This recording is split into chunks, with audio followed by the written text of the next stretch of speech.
1 தெசலோனிக்கர் 5வது அதிகாரம் 23வது வசனம். சமாதானத்தின் தேவன் தாமே உங்களை முற்றிலும் பரிசுத்தமாக்குவாராக. உங்கள் ஆவி ஆத்துமா சரீரம் முழுவதும் நம்முடைய கர்த்தராகிய இயேசு கிறிஸ்து வரும்போது குற்றமற்றதாய் இருக்கும்படி காக்கப்படுவதாக. அப்ப நம்முடைய கர்த்தராகிய இயேசு கிறிஸ்து வரும் பொழுது குற்றமற்றதாய் இருக்கும்படி அது காக்கப்பட வேண்டும். அல்லேலூயா. எது? ஆவி ஆத்மா சரீரம் முழுவதும். அப்ப நம்முடைய சரீரமாகப்பட்டது ஆவி ஆத்மா சரீரமாகிய அது முழுவதும் நம்முடைய கர்த்தராகிய இயேசு கிறிஸ்து வரும்பொழுது குற்றமற்றதாய் இருக்கும்படி அது என்ன செய்யணும்? காக்கப்பட வேண்டும். அது பரிசுத்தமாக்கப்பட வேண்டும். பரிசுத்தமாய் காத்துக்கொள்ள வேண்டும். அல்லேலூயா. அதான் சொல்ற சமாதானத்தின் தேவன் தாமே உங்களை முற்றிலும் எப்படி ஆக்கணும்? பரிசுத்தமாக்குவாராக. அப்போ இந்த உலகத்துல நம்ம வாழ்கிறதுனால நான் ஜீவிக்கிறதுனால நம்முடைய ஆவி ஆத்மா சரீரம் எப்படிப்பட்டதா இருக்கணும்? பரிசுத்தமாகவும் குற்றமற்றதாகவும் இருக்க வேண்டும். ஏன் பரிசுத்தம் உள்ளது குற்றமற்றதா இருக்க வேண்டும்? அல்லேலூயா. ஏன் இருக்க வேண்டும்? நீங்க அதே 1 தெசலோனிக்கர் 4வது அதிகாரத்துல 7-8 வசனத்தை வாசிக்கும் பொழுது தேவன் நம்மை அசுத்தத்திற்கு அல்ல பரிசுத்தத்திற்கு அழைத்திருக்கிறார். ஆகையால் அசட்டை பண்ணுகிறவன் மனுஷன் அல்ல, நமது பரிசுத்த ஆவி நமக்கு தந்துள்ள தேவனையே அசட்டை பண்ணுகிறான். ஏன் சபையில மிக அசட்டை காணப்படுகிறது? அசட்டையா இருக்கிறது. கர்த்தருடைய வார்த்தை, கர்த்தருடைய சத்தியம், கர்த்தருடைய உபதேசம் நடந்து வருகின்ற பொழுது அது கூர்ந்து கவனிக்கணும், அதன்படி நடக்கணும், அது சிந்திக்கணும். நம்ம அசட்டை பண்ணிட்டு சபையில் என்ன செய்யக்கூடாது? உட்காந்துட்டு கூடாது. யாருக்கோ சொல்றாங்க, எதுக்கோ சொல்றாங்க, எவருக்கோ சொல்றாங்க, இதோ வெளிப்பிடி போய் அது எங்கேயோ போகுது. அப்படி இல்லை. உங்களுக்கு தான் உபதேசம், உங்களுக்கு தான் சத்தியம், உங்களுக்கு தான் அந்த வார்த்தை. உள்ள உட்காந்துக்கிறது என்ன செய்யக்கூடாது? அசட்டை பண்ணிட்டு இருக்காது. அசட்டையா உட்காந்துக்க கூடாது. பைபிள் படிக்க, வீட்டு போய் படிங்க. சபையில உட்காந்து என்ன செய்யக்கூடாது? வசனத்தை படிச்சு திருப்பி அதுக்கு இப்படி என்ன இருக்கு? நீங்க அதை படிச்சு உட்காந்துக்கிறீங்க, அதுக்கு ஏங்க வரணும்? நீங்க சபை வீட்டுல உட்காந்து பைபிள் படிச்சு உட்காந்துருக்கலாம். அதுக்காக காலைல 9 மணிக்கு, காலைல 3 மணிக்கு எழுந்து, காலைல 6 மணி வரை உட்காந்து பேசி அப்படியே கத்தி கூவி கத்தி கீழே ஊந்து பிறண்டு அதை வழி எடுக்க மொத்தாலும் அதை வழியில செரிக்காம போய் அதெல்லாம் போய் ஏதோ ஒரு வாரத்தை பண்ணிக்கிட்டு ஜோம் பண்ணிட்டு இதுக்காக ஒரு 3 மணி நேரம் அங்க 1 மணி நேரம் செய்தி 3 மணி நேரம் உட்காந்து ஜோம் பண்ணிட்டு வரணும். நீங்க இங்க வந்து உட்காந்து அசட்டை பண்ணிருக்கலாம். அப்போ நீங்க யார் அசட்டை பண்ணீங்க? என்ன இல்ல, நான் உங்களோட வார்த்தையே இல்ல. அல்லேலூயா. ஒரு வசனம் ஒன்று தெரியவா இருக்குது. மத்தேயு சுவிசேஷம் மத்தேயு சுவிசேஷம் 23வது அதிகாரத்துல அங்க உபதேசம் பண்ணுகிற நீங்க யாரை பார்க்காதீங்கன்னா, உபதேசம் பண்ணுகிறவனை பார்க்காத, உங்களுக்கு நடத்துறவனை பார்க்காத, போதிக்கிறவனை பார்க்காத. ஏன்னா அவனை பார்த்தேன்னா நீ கடைசியில் என்ன செய்து வந்தாரு கவனிக்காத அப்படின்ட்டா. வாசிங்க. நீங்கள் கைக்கொள்ளும்படி அவர்கள் உங்களுக்கு சொல்லுகிற யாவையும் கைக்கொண்டு செய்யுங்கள். அவர்கள் செய்யும்படியோ செய்யாதிருங்கள். எத்தனை வசனம்? 3ல என்ன சொல்லப்பட்டிருக்கு? ஆகையால் 23:3 என்ன சொல்லப்பட்டிருக்கு? ஆகையால் நீங்கள் கைக்கொள்ளும்படி அவர்கள் உங்களுக்கு சொல்லுகிறவையும் கைக்கொண்டு செய்யுங்க. அவர்கள் செய்கிறபடியே செய்யாதீர்கள். ஏனெனில் அவர்கள் சொல்லுகிறார்கள். ஆமா, சொல்லது ஒண்ணு செய்யறது ஒண்ணா இருக்கும். அதுல உபதேசம் பண்ணவங்களும் கவனிக்காதீங்க. ஆனா பவுல் சொல்றாரு என்ன பின்பற்று அப்படின்ட்டு. நான் கிறிஸ்துவை பின்பற்றது போல நீங்க என்ன செய்யுங்க? பின்பற்றுங்க. ஆனா இங்க பரிசேயனும் சதுசேயனும் அவங்க பிடித்த மாமை குறித்து அந்த ஆசாரியர்களை பார்த்து சொல்றாரு, அவங்க சொல்றது நீங்க கவனிங்க. ஆனா அவங்க படி அவங்க செய்ய நீங்க என்ன செய்யுங்க? அவங்க பார்த்துட்டாங்க. அல்லே சொல்லுவாமா? அல்லேலூயா. அதனால இந்த ஆண்டு சொல்றாரு அவர்கள் அப்படிதான் இருப்பார்கள். அவங்க என்ன செய்வாங்க? கை நீங்க உங்களுக்கு போதிப்பாங்க, கை கொள்ளும்படி என்ன செய்வாங்க? போதிப்பாங்க. ஆனா செய்தி எப்படி இருக்கும்? அல்லேலூயா. அது மாதிரியா இருக்கும். அதான் சொல்றாரு அவர்கள் சொல்லி என்ன செய்ய தெரியாது. ஆமா, செய்யாத இருப்பாங்க. சொல்லி என்ன சொல்லுங்க? செய்யாதிருப்பார். செய்ய மாட்டாங்க. அவன் மனசு என்ன செய்யும்? பாருடா, பாசு கையில எவ்வளவு பெரிய டேப் இருக்குடா, பாசு கையில எவ்வளவு பெரிய செல்போன் இருக்குடா, பாசு கையில எவ்வளவு பெரிய வண்டி இருக்குடா, பாசு கையில. அப்போ எங்க மனம் வருகிறதுன்னு சொன்னா யார பாப்பீங்க? யார பாப்பீங்க? யார பாப்பீங்க? போதிக்கிறவங்க தான் பார்ப்போம். ஆனா நீங்க போதிக்கிற பார்த்தா நீங்க செய்வீங்க, நீங்க எழுந்து போயிடுவீங்க, அல்லேலூயா. நீங்க கெட்டு போயிடுவீங்க, அல்லேலூயா. நீங்க சபையை விட்டு ஓடி போயிடுவீங்க. அல்லேலூயா. ஏன்னா பவுல் சொல்றாரு, அவர் நான் கிறிஸ்துவை பின்பற்றுறது போல நீங்க என்ன செய்யுங்க, என்ன பின்பற்றுங்க. ஏன் அவளை அடிபட்டார் 5 முறை என்ன செஞ்சாரு? விழாவில் என்ன செஞ்சாரு? ஒரு அடி முறைய 5 முறை சரீரத்தில் என்ன செஞ்சாரு? சவுக்கால் அடிபட்டார், அடி வாங்கினார். எவ்வளவு வேதனை வேதனை உபத்திரவங்களை சந்தித்து கிறிஸ்து ஒரு முறை அடிக்கப்பட்டார், இவர் 5 முறை அடிக்கப்பட்டார், ஒரு அடி முறைய. இதெல்லாம் பாடு. அதான் சொல்றாரு கலாத்தியல 6வது அதிகாரம் 17ஆம் வசனம் வாசிக்கும் போது, நீங்க இதுவரை கொண்டு எங்களை ஒண்ணு சொல்லாதீங்கப்பா. அல்லேலூயா. அவர் அச்சு அடையாளங்களை நான் என்ன செஞ்சேன்? தனித்து கொண்டிருக்கிறேன். நீங்க பேசுற வார்த்தைகள் வேதனை உள்ள வார்த்தை, என்ன துக்கம் பண்ணுகிற வார்த்தை, என்ன துன்பம் பண்ணுகிற வார்த்தை, என்ன மனித கூடாத வார்த்தை. வாசிங்க. இனிமேல் ஒருவனும் எனக்கு வருத்தம் உண்டாக்காத இனிமேல் ஒருவனும் எனக்கு வருத்தம் உண்டாக்காதவர் இருப்பானாக. இருப்பானாக. கர்த்தராகிய இயேசுவினுடைய அச்சு அடையாளங்களை கர்த்தராகிய இயேசு கிறிஸ்துவின் அச்சு அடையாளங்களை நான் என் சரீரத்தில் தரித்து கொண்டிருக்கிறேன் என்றார். அல்லேலூயா. என் சரீரத்தில் தரித்து. எவ்வளவு யோசனை தெரியுமா? 26 வருஷ காலம், 26 வருஷம் ஊழியம் செஞ்சு இன்னைக்கு நான் வெறுமையா உட்கார்ந்துட்டு இருக்கிறேன். 26 வருஷம் ஊழியம் செஞ்சு மிகுந்த கஷ்டத்துல வாழ்ந்துட்டு இருக்கிறேன். 26 வருஷம் ஊழியம் செஞ்சு ஆஸ்வதிக்கப்பட்டு வாங்க அப்படி நிம்மதியா உட்காந்து சாப்பிடலாம் வாங்க எடுத்து வைக்கிற சாப்பாடு இருக்கிறா, அதை கட்டி விட்டாச்சு. சாப்பாடு தட்டுல மண்ணு போல இருக்கு. சாப்பாடு தட்டு சாப்பாடு சட்டு வைக்கிறோம்னா அதை மண்ணை சாப்பாடு போல வேதனையை ஒவ்வொரு நாளும் துன்பத்தோட துயரத்தோட வேதனையோட சஞ்சலத்தோட ஆறுதல் நன்றி சமாதானம் நன்றி ஒவ்வொரு நாள் மிகுந்த வேதனை. நாங்க கோடீஸ்வரர் ஆகிட்டோமா, நாங்க லட்சாதிபதி ஆகிட்டோமா, நாங்க என்ன பெரிய பெரிய BMW கார்ல போகிறோமா, இல்ல பென்ஸ் கார்ல போகிறோமா, 1 கோடி ரூபாய் பென்ஸ் கார்ல போகிறோமா, இல்ல ஜெட் விமானத்துல நாங்க பார்த்து போகிறோமா? அல்லேலூயா. ஒரு சட்டை கலர் சட்டைகளை மாத்தி வருஷத்துல ஒரு 5-6 கலர் சட்டை மாத்தினாதான் அந்த கலர் சட்டையா இருக்கும். இல்லைன்னா அது என்ன ஆகிடும்? பேட மாறிடும். எங்க பாசமா தொழிக்கிற தொழில நீங்க பார்த்தீங்கன்னு சொன்னாங்க 10 சட்டையை தவிர வருஷத்துல அதுதான் 3 மாசத்துல அந்த சொட்டை என்ன இருக்கும்? சூரிய வெளிச்சம் போல மாறிடும். சூரிய வெளிச்சம் பட்டு அதுல டால் அடிக்கும். அப்படி தொழிப்பாங்க. போட்டு நல்லா பறக்கு பறக்கு பறக்கு பறக்கு தொழிச்சு போட்டு இதுல ஒண்ணு வச்சுங்க. நான் வாஷிங் போட்டாங்க வச்சுங்க, சுத்துவாங்க 10 சுத்து கூட வந்து சட்டை பஞ்சரா போயிடும். அதுக்கு பயந்துகிட்டு அதுக்கு எடுக்க வக்கு இல்லாம துப்பு இல்லாம இப்படியெல்லாம் வெள்ளை சட்டை போட்டு நடக்க வேண்டியதா இருக்கு. வேற ஒண்ணும் கிடையாது. நான் ஒரு பெரிய பசுத்தம் நான் சொல்லிக்கிறேன், நான் ஒரு பெரிய அப்போஸ் நான் சொல்லிக்கிறேன், நான் பெரிய தீர்க்க தரிசனம் சொல்லி வரல. அல்லேலூயா. கர்த்தருடைய வார்த்தை தீர்க்க தரிசனம் நான் உங்களுக்கு கொண்டு வர அதேதான். அல்லேலூயா. கர்த்தருடைய வார்த்தை கொண்டு வருகிறேன். அல்லேலூயா. அசட்டை பண்ணாதீங்க. அல்லேலூயா. அப்ப தேவன் நம்ம அசுத்தத்துக்காக அல்ல, அல்லேலூயா. எதுக்காக கொண்டு வந்தாரு? பரிசுத்தத்துக்காக தான். உன்னை அழைத்தவர் எதுக்காக? பரிசுத்தத்துக்காக தான். அதே 1 பேதுரு 1ஆம் அதிகாரம் 15-16 வசனத்தை வாசிக்கிற பொழுது தேவன் பிரியமானவர்களே எதற்காக அழைத்தார்? உங்களை அழைத்தவர் பரிசுத்தராய் இருக்கிறது போல. அல்லேலூயா. உங்களை அழைத்தவர் பரிசுத்தராய் இருக்கிறது போல. 1 பேதுரு 1ஆம் அதிகாரம் 15-16 வசனம். உங்களை அழைத்தவர் பரிசுத்தராய் இருக்கிறது போல நீங்களும் உங்கள் நடக்கைகள் எல்லாவற்றையும் நீங்களும் உங்கள் நடை எல்லாவற்றிலேயும் பரிசுத்தராய் இருங்கள். நான் பரிசுத்தர். ஆகையால் நீங்கள் பரிசுத்தராய் இருங்கள். நீங்களும் பரிசுத்தராய் இருங்கள் என்று எழுதியிருக்கிறது. எழுதியிருக்கிறது. அல்லேலூயா.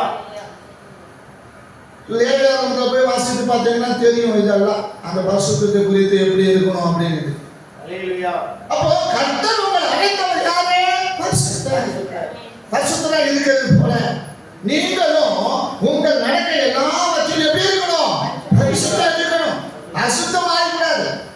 தெருவில் சண்டை அடிக்கக்கூடாது. தெருவில் போய் தண்ணி எடுத்து கம்பு சுத்தக்கூடாது. தெருவில் போயிட்டு வரிஞ்சு சேலை வரிஞ்சு கட்டிக்கிட்டு என்ன செய்யக்கூடாது? போய் அங்க போய் கண்டவனாலும் பேசக்கூடாது. அசுத்தத்துக்கு அல்ல. அல்லேலூயா. கர்த்தர் நாம தூசிக்க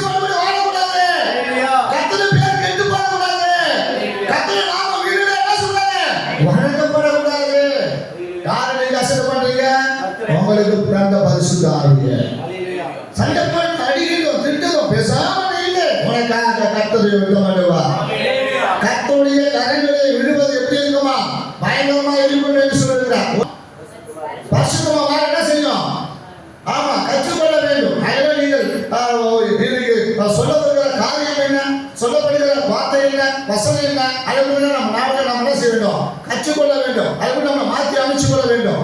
நாம போய் இன்னைக்கு நம்ம நல்ல ஊரமான சந்த ரொம்ப ரொம்ப ரொம்ப தீரமான சந்த தூரமான பேசிட்டு நாம போய் என்ன செய்யக்கூடாது? போய் ஹalleluya இயேசு நாமத்தை என்ன செய்ய தூசி முடியலாம். மற்ற இயேசு நாமத்தை தூசி கூடாது. ஹalleluya இவங்க பைபிள் எடுத்துறாங்க, என்ன பைபிள் படிச்சுட்டு போறாங்க, உங்க பைபிள் சொல்றாங்க, இயேசு இயேசுன்னு சொல்றாங்க, பரிசுத்தாவே இருக்காங்க, இதோட பாசியெல்லாம் பேசுறாங்க. உலக பாரு அப்படின்ட்டு தேதுவில் நாம முச்சாத்தி நம்மளை பத்தி ஈனமா பேசக்கூடிய ஆண்டோடைய நாமத்தை ஹalleluya சொல்லுவாங்க. அப்ப உங்களை அழைத்தவர் யாரா இருக்கிறாரு? பரிசுத்தராய் பரிசுத்தரா இருக்கிறது போல நீங்களும் உங்க நடக்க எல்லாவற்றிலும் எப்படி இருக்கணும்? பரிசுத்தரா இருக்கணும். பரிசுத்தமா வாழ கற்றுக்கொள்ளும். பரிசுத்தமா கற்றுக்கொள்ள. நான் பரிசுத்தர், நீங்களும் யாரா இருக்கணும்? பரிசுத்தரா இருங்கள். எழுதியிருக்கிற பிரகாரம், எழுத்தின் பிரகாரம் நாம் வாழ வேண்டும். அல்லே சொல்லுவாமா? எழுத்து நம்முடைய பிரியமானவர்களே, ஒரு பழைய ஏற்பாட்டுடைய எழுத்துக்கள் எல்லாம் கொள்ளுகிறதா இருக்கிறது வேதம் சொல்லுகிறது. ஆனா ஆவி வரும்போது பரிசுத்தருடைய விசுவாசம் நம்மளை நடத்தும் பொழுது அந்த கிருபை மேல கிருபை நமக்கு தந்து, அவர் இறக்கத்தை தந்து, அவர் நீடிய பொறுமையா இருந்து அவர் வாழ வைக்கிற தேவனா இருக்கிறார். அவன் எடுத்து கொள்ளுகிறதா இருந்தது. பரிசுத்த ஆவியானவர் வந்த பிறகு, இயேசு சொன்ன பிறகு நம்மளை வாழ வைக்கும்படி உலகத்துல வந்தார். அதை கொல்லும்படியா இருந்தார், அழிக்கும்படியா இருந்தார், அவர் செய்யும்படியா வந்தவர். அதுக்கு நம்மளை ஆழ்ந்தப்படுத்திக் கொள்ள வேண்டும். அதுக்கு நம்மளை தகுதிப்படுத்திக் கொள்ள வேண்டும். ஏன் சொன்னாங்க?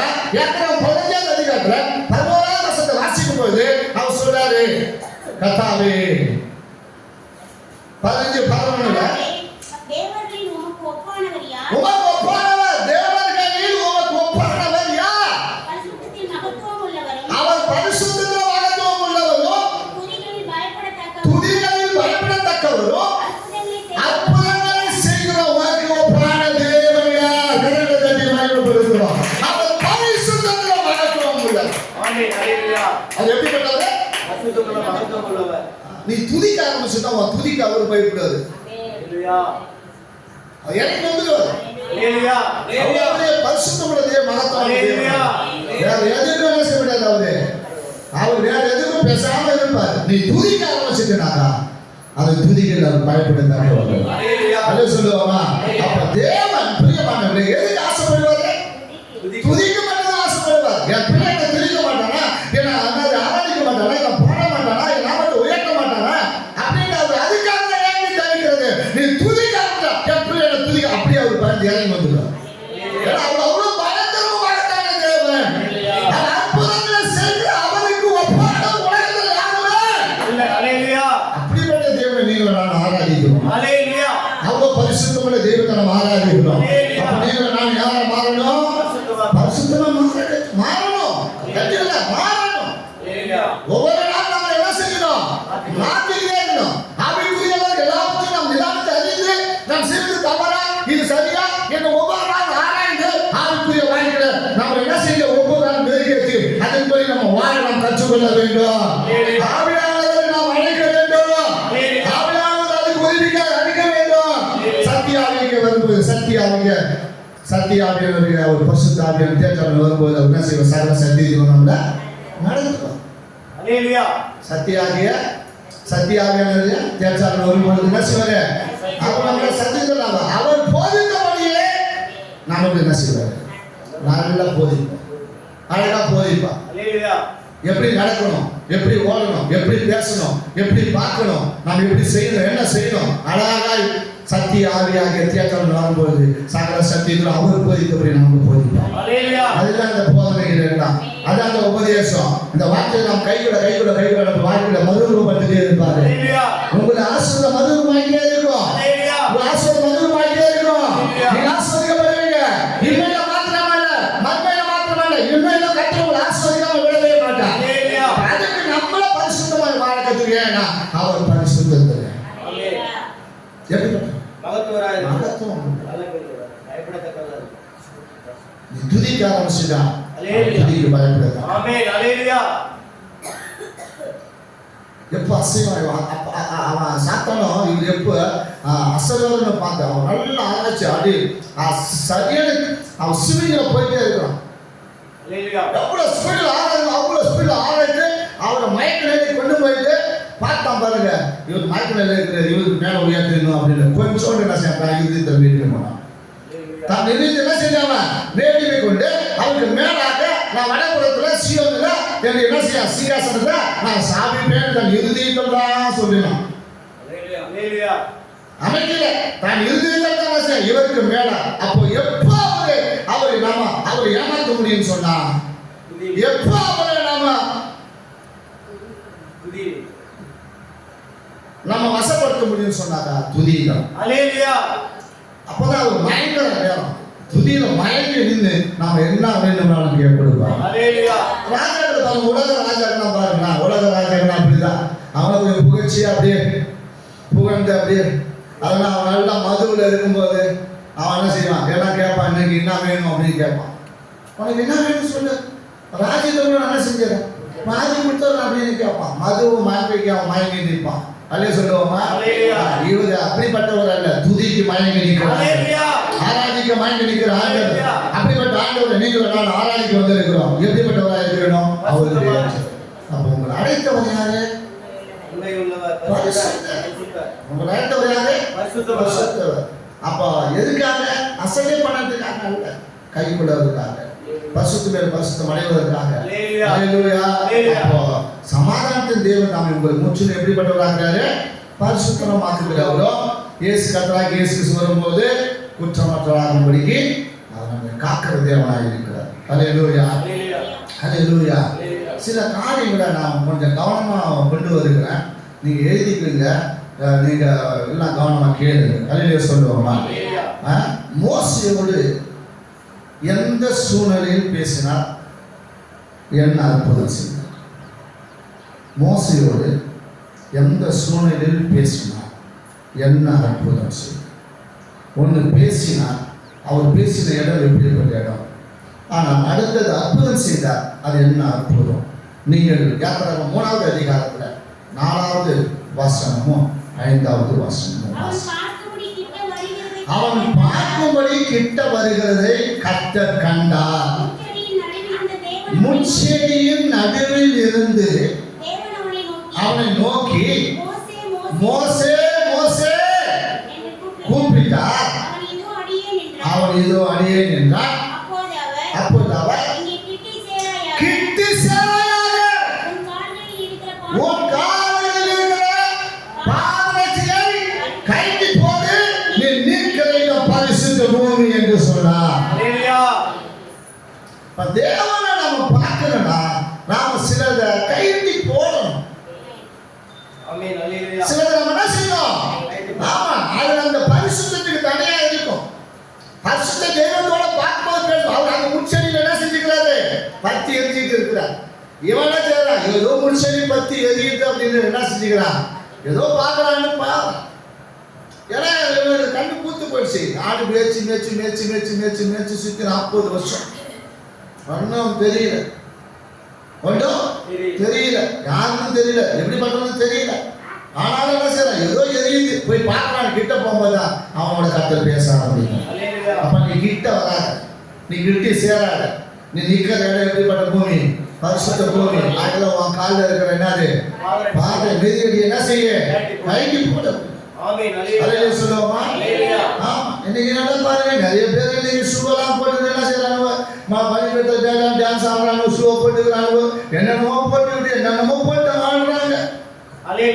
தங்கமானவர்கள், அருமையானவர்கள், மகா பரிசுத்தவான்கள் கேட்டுட்டு இதை சொன்னாக்கா என்ன செய்வாங்க, உனக்கு ஆளு துப்புல, உனக்கு போல துப்புலன்னா எங்களா பேசுறீங்க அப்படின்றாங்க. எங்க நீங்களும் சேர்த்தான், எங்க நீங்களும் சேர்த்தான், கல்யாணம் மண்டபத்தில் கல்யாணம் பண்ணா கூட சேர்த்தான். நாம நிற்கிற இடம் என்ன செய்யணும், தேவன் பரிசுத்தத்தை கொண்டு வந்திருக்கோம்.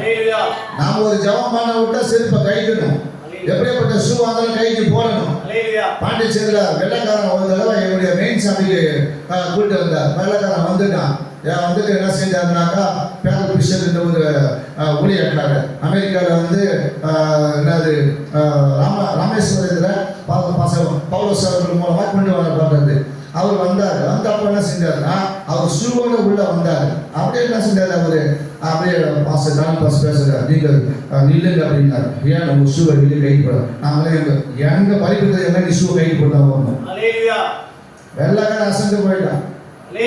வெள்ளக்கார அசந்து நிற்கிறார்.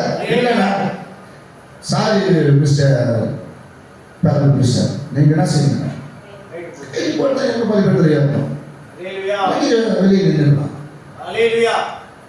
அவர்களே ஷூ கைக்கு போட்டு தான் பலிபீடம் பேசும்போது பேசினாரு. நான் இதை போல ஒரு பரிசுத்தவனை எங்கேயும் நான் பார்க்கவே இல்லை. யார் இதை பத்தி எங்களுக்கு சொல்லட்டும் இல்லை.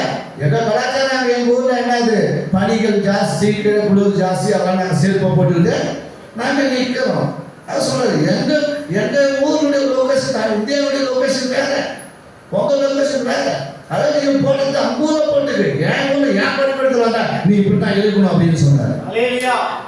இன்னைக்கு என்ன பார்த்தீங்கன்னா, இன்னைக்கு பெரிய பெரிய ஊழியக்கார கொஞ்சம் ஆளும் 2 பாட்டு பாடின உடனே ஒரு பாட்டு பாடலாம், அது கிட்ட ஆச்சுன்னா அடுத்த பாட்டு பாடலாம், அது கிட்ட ஆச்சுன்னா பெரிய பரிசுத்தம் ஆயிட்டாங்க.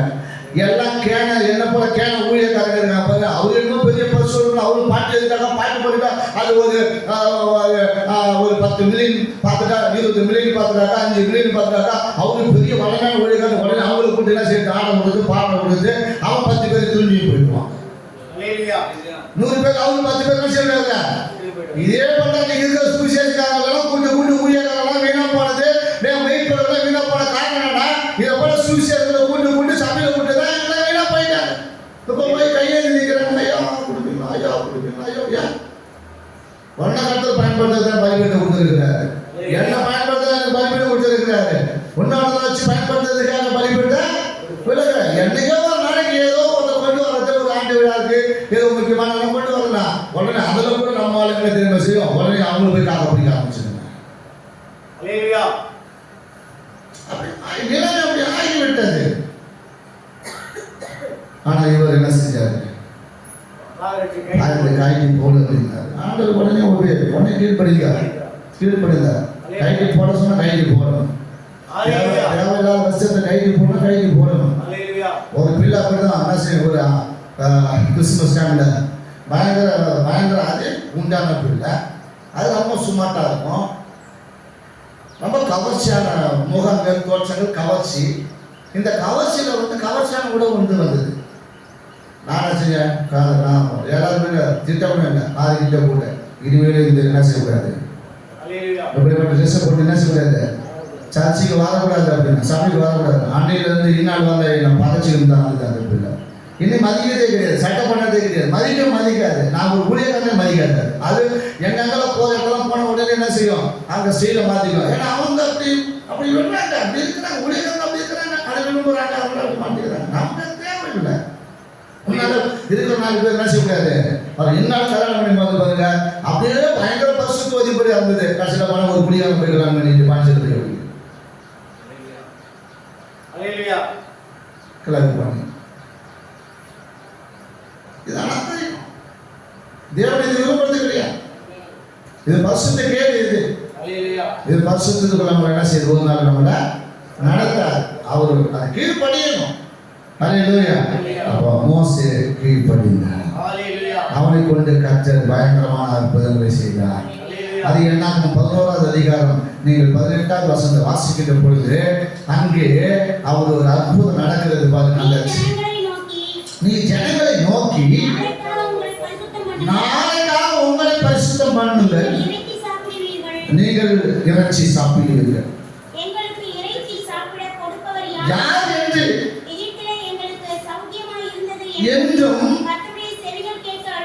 நீங்க கர்த்தருடைய செவிகள் கேட்க அழுதீர்களே, இன்றைய இறைச்சி கொடுப்பார். இன்னைக்கு உங்களை பரிசுத்தம் பண்ணுங்க. பரிசுத்தம் பண்ணிக்கொள்ள 3 நாள் வரை எல்லாம் என்ன செய்யணும், கணவன் மனைவி தனித்தனியா படிக்கணும். அதை சுத்திகரித்துக் கொள்ள தங்களை பரிசுத்தம் பண்ணி கொள்ள வேண்டும். அந்த வார்த்தை வந்துடுச்சா உடனே என்ன செய்யணும், தாங்கள் என்ன செய்யக்கூடாது, அசுசிப்படுத்திக் கொள்ளக்கூடாது, தங்களை கெடுத்துக் கொள்ளக்கூடாது, பரிசுத்தம் பண்ணி கொள்ளணும். அதான் சொல்றாரு, நீங்க அழுதுகிற எகிப்துல எவ்வளோ சௌகரியம் இருந்தது, எவ்வளோ நாங்க சாப்பிட்டோம், எவ்வளோ இருந்தோம். இவங்க அந்த சாப்பிட்டதை பத்தியே பேசிட்டு இருப்பாங்க பாருங்க. இவங்க அடிமைப்பட்டு கிடந்தது 420 வருஷம் அடிமைப்பட்டு அதை பத்தி யோசிக்கல. கஷ்டம் பற்றி யோசிக்கல. கட்டும் கஷ்டம் பற்றி உபதத்தை யோசிக்கல. அவங்க அங்க சாத்தத்தை பற்றி யோசிப்பாங்க. எப்பவுமே சபையில் அது போலதான். நம்ம நல்ல வார்த்தை சொல்ல அதை போல கேட்க மாட்டாங்க. எப்போ வேணும் அவன் பேசுறது பாப்பா, அடி எத்தனை வார்த்தை பேசணும் குடிச்சு வச்சுக்குவாங்க. அவன் எப்போ பேசுறது பாப்பா பாஸ். இந்த வேதத்திலே நீங்க வாசித்து பார்த்தீங்கன்னு வச்சீங்கன்னா 1 லட்சத்துக்கு 2 லட்சத்துக்கு மேலான வார்த்தைகள் அவன் தான் இருக்கு, அவன் தான் இருக்கும். இவன் அவன் அவன் இவன் இது புதுசா கண்டுபிடிச்சிட்டா. என்ன பேச முடியும்? அப்போ பேரல் பேசுற அவர் நான் சொல்ல முடியும் அல்ல சொல்லுவான். திடீர்னு அவர் வந்தார், சில இடத்துல அவன் அப்படி பண்ணா அப்படி இவன் பண்ணா அப்படி பேச வேண்டிய சூழ்நிலை. யாருமே என்ன செய்ய முடியாது. கணவனே அவனா நீ பேசுற, பொண்டாட்டி அவளை பேசுற, அதோட தூப்புக்கிட்டு நான் பேசுறேன். 10 பேர் அசிங்கமா பார்த்து எதாவது வேலை செய்யற அவன் கடை அப்படின்னு பேசுற. 10 100 பேருக்கு பார்த்து அவன் கடை பேசுற கணவனை பேசுறேன். உன் பிள்ளைங்க அவன் கடை பார்த்துக்கிறான் அப்படி இருக்கணும். அவங்க சொல்றாரு, அவங்க இறைச்சியை நாங்கள் எகிப்துல எங்களுக்கு சௌகரியமா இருந்தது, எங்களுக்கு இறைச்சி சாப்பிடும்படிக்கு கொடுத்தாரு அப்படின்னு நீங்க கத்துட்டு அழுதுறீங்கல்ல. அந்த அழுகையை கேட்டா, அந்த அழுகையை கேட்டா, அந்த வார்த்தையை கேட்டா உங்களுக்கு என்ன கொடுக்க போறாரு? இறைச்சி கொடுக்க போறாங்க. 1 நாள் இல்ல, 2 நாள் இல்ல, எதனால 30 நாள் சேர்த்து குடிச்சு சாப்பிட்டா பாருங்க. மூக்கால அவங்க சொல்றாங்க, இனிமேல் நீ கதியை என்ன செய்யக்கூடாது, வானமே கதியை நீ கேட்கவே கூடாது. 30 நாள் வரல, சாப்பிட்றேன் சாப்பிட்டு கஷ்டம் வந்து குடிச்சியா சாப்பிட்ட கறி மூக்கால வருது. ஓட்டாரு பாருங்க, அதன் பிறகு போட்டு அடிச்சு சாப்பிட்டு இருப்பாங்க. இனிமேல் கதியடா கேட்குறீங்களா? போட்டு அடிச்சா போது ஐயோ கறியை கொடுத்து சாப்பிடுகிறாரா அப்படின்னு. அவ்வளோ பரிசுத்தம் மாற்றமுள்ள தேவன். உன் வார்த்தையை அங்கீகரிக்கிறதும் அவர் தான், உன் வார்த்தையை தள்ளி விடுகிறதும் அவர் தான். அதான் அவர் சொல்றாரு, என்னது நாளைக்கு உங்களை பரிசுத்தம் பண்ணிக்கொள்ளுங்க. இன்னைக்கே சொல்றாரு நாளைக்கு உங்களை பரிசுத்தம். அப்பா இவன் இன்னைக்கே வர செஞ்சாங்க சரிப்படுத்தணும், நாளைக்கு பரிசுத்தணும். அப்போ 3ஆம் நாள் தான் அவனுக்கு என்ன கிடைக்கும்? இறைச்சி கிடைக்கும். எந்த அளவுக்கு அவர் சொன்ன உடனே அவங்க தயார் பண்றாங்க பாருங்க, தாங்கள் ஆயத்தப்படுத்தி கொடுக்குறாங்க. அப்ப தேவனுடைய வார்த்தை வரும்பொழுது நம்ம இருதயத்துல குத்தப்படணும், மனம் திரும்பணும், ரட்சிக்கப்படும்படி மனம் திரும்பணும். அல்லேலூயா. அதான் அவர் சொல்றார். ஆகையால மோசே எந்த சூழலில் பேசினாரோ, மோசையோட எந்த அற்புதம் செஞ்சாருன்னா, அவர் ஆடுகளை மேய்ந்து கொண்டு கண்களெல்லாம் பூந்து போய் மிகுந்து விளவெடுத்து போய் அல்லேலூயா வீடு திரும்புற நேரத்தில் மூச்செடி நடுவில் சூழ்நிலை பேசினார். மூச்செடியின் நடுவில் பத்தி எரிந்து நெருப்பாய் காட்சியளித்து அந்த அப்படிப்பட்ட சூழ்நிலையில அவர் என்ன செஞ்சாரு? சந்தித்தார். ஆனா அந்த ஜனங்களுக்கு அற்புதம் செய்யும்படிக்கு அவங்களை பரிசுத்தமான சொன்னார். இதேதான் வந்து யோசுவாவுக்கு சொன்னார். யோசுவாவோட எந்த சூழ்நிலையிலனா அவன் ஆண்மைக்கு வந்த சூழ்நிலை, இவர் எந்த தருணத்தில் பேசி என்ன அற்புதம் செய்தார்னு சொன்னா, யோசுவாவோடு எந்த தருணத்தில் பேசினார், என்ன அற்புதம் செய்தார். யோசுவா 5வது அதிகாரம் 13, 14, 15 வாசி. யோசுவா 5, 13, 14, 15. இன்னும் யோசுவா எரிகோவின் வெளியிலிருந்து தன் கண்களை ஏறெடுத்து பார்த்தபோது இதோ ஒருவர் அவருக்கு எதிராக நின்றார். உருவின பட்டயம் அவர் கையில் இருந்தது.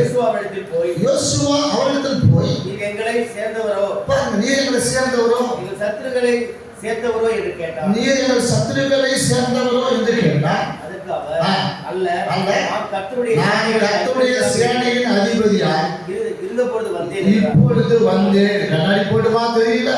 இப்பொழுது வந்தேன் என்றார்.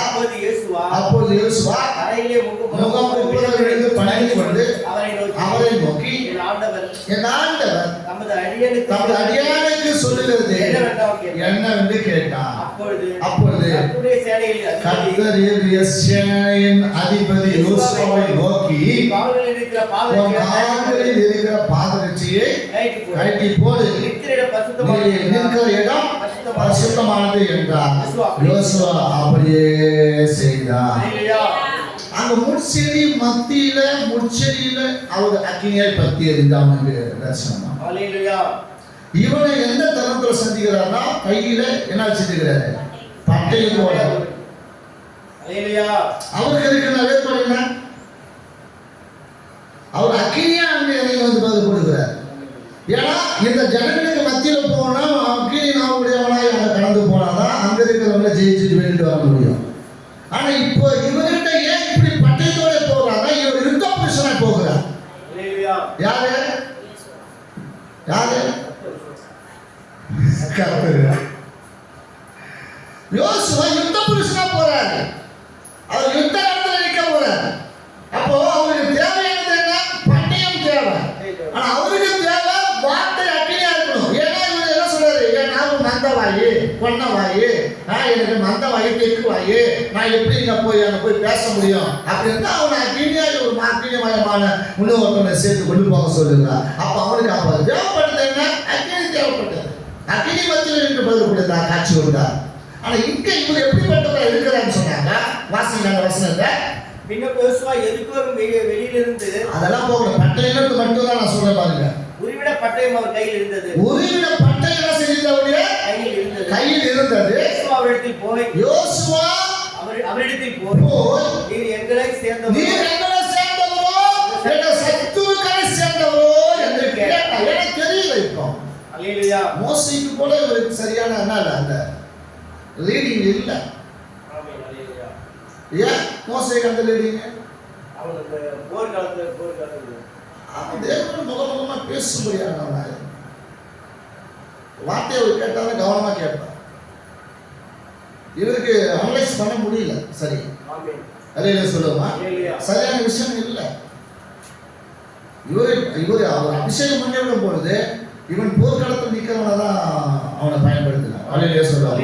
யோசுவாவை யுத்த புருஷனாக அவனுக்கு அது மட்டும் தான் தெரிஞ்சது தவிர அதுக்காக தான் இவன் யாராய் மாற வேண்டும் என்று யாராய் அவர் வெளிப்பட்டார் என்று சொன்னால் அவர் யுத்த புருஷனாய் பட்டயத்தை அவனுக்கு என்ன செஞ்சாரு, காண்பித்து அவர் மகா சேனையாய் அவர் காணப்பட்டார். அல்லே சொல்லுவோமா? அப்ப கர்த்தருடைய அதிபதியின் சேனையின் அதிபதியாய் யோசுவாவுக்கு காணப்பட்டார், பேசினார். அப்பதான் சொல்றாரு, நீ உன் காலில் இருக்கிறத கை. அப்போது அவன் அப்படியே செய்தார். அப்போ மோசே என்ன செய்தாரோ அதே போல இவரும் கர்த்தருடைய வார்த்தைக்கு தன்னை கீழ்ப்படிந்தார். அல்லேலூயா சொல்லுவாங்க. ஊழியக்காரனுக்குலாம் ஊழியக்காரன் மக்கள் இருக்கிறாங்கன்னா மக்கள் அதை போல மாறணும், நம்மளை மாற்றிக்கணும். ஊழியக்காரனுக்கு தக்கவாறு நம்ம என்ன செய்யணும், மாற்றிக்கணும். அதான் நடத்துறவங்களை பாருங்க அப்படின்னா, உங்களை நடத்துகிறவங்களை நோக்கி பாருங்க. எங்க பார்க்க சொன்னாரு வசனம்? உங்களை நடத்துறவங்களை நோக்கி பாருங்க அப்படின்னாரு. எங்க பார்க்க சொன்னாரு? ரெண்டு இடத்த சொல்லுவார். ஒரே அதிகாரத்தில் ரெண்டு இடத்த சொல்லுவார். யாரை பார்க்கணும்? உங்களை நடத்துறவங்களை பாருங்க.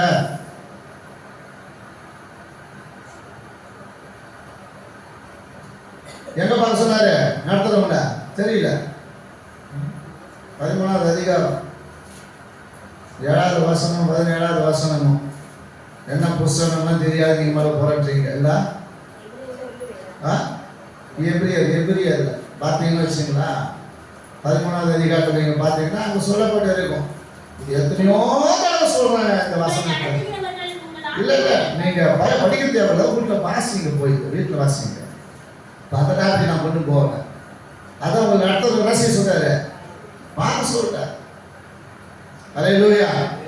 அப்போ அவர் என்ன செய்தாரோ அதே யோசுவா செய்தார். ஆனா இங்க அவர் அதே பண்ண சொல்றாரு.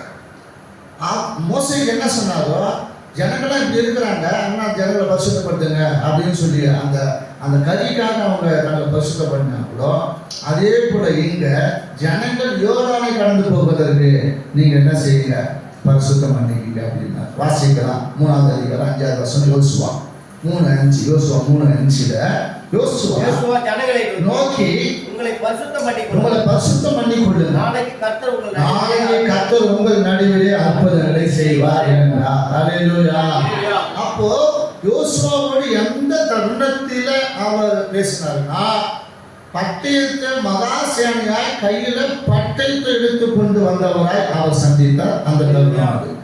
ஆனா அற்புதம் செய்யும் போது என்ன அற்புதம் அப்படின்னா, அவங்க கதிக்காக இவங்க விடுதலை பயணத்துல, வனாந்தர பயணத்துல, விடுதலை பயணத்துல யோர்தானை இன்னொன்னா செய்யறாங்க, கடந்து போகல. 40 வருஷம் என்ன சுத்தி இருக்கிறாங்க, யாருக்கே சுத்தி இருக்கிறாங்க, வனாந்தரத்திலே சுத்துறாங்க, இன்னொன்னா செய்யல, விடுதலை இல்லை. அப்ப அவங்க விடுதலை பயணத்துல, வனாந்தர பயணத்துல இன்னும் விடுதலை இல்லாம செஞ்சுக்கிறாங்க, சுத்திட்டு இருக்கிறாங்க. இப்போ ஒரு காரியத்தை அவர் செய்யணும்.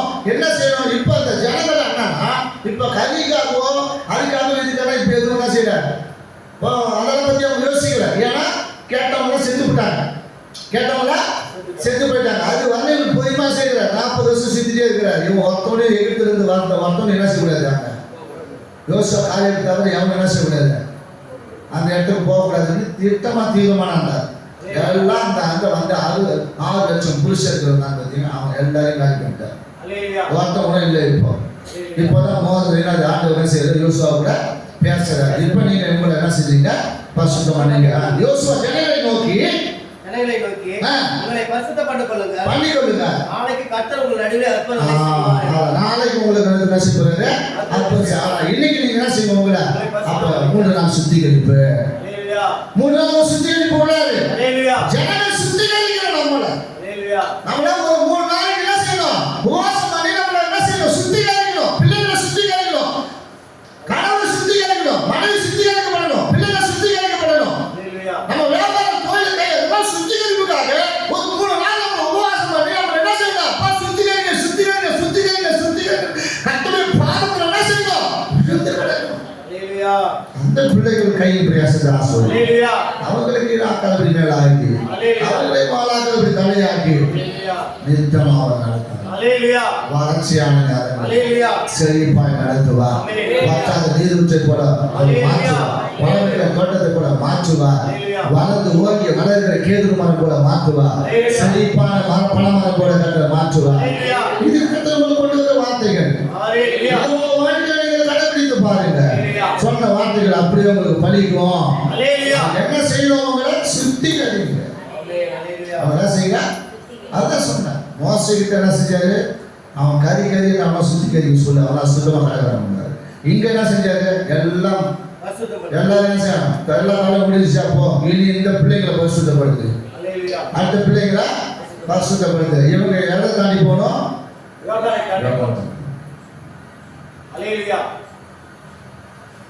யோதானை வந்து நமக்கு இதுதான் இருக்கிற தடைகள் உடைக்கணும். யோதானை போன்ற தடைகள் உடைக்கப்படணும், தடைகள் உடைக்கப்படணும்.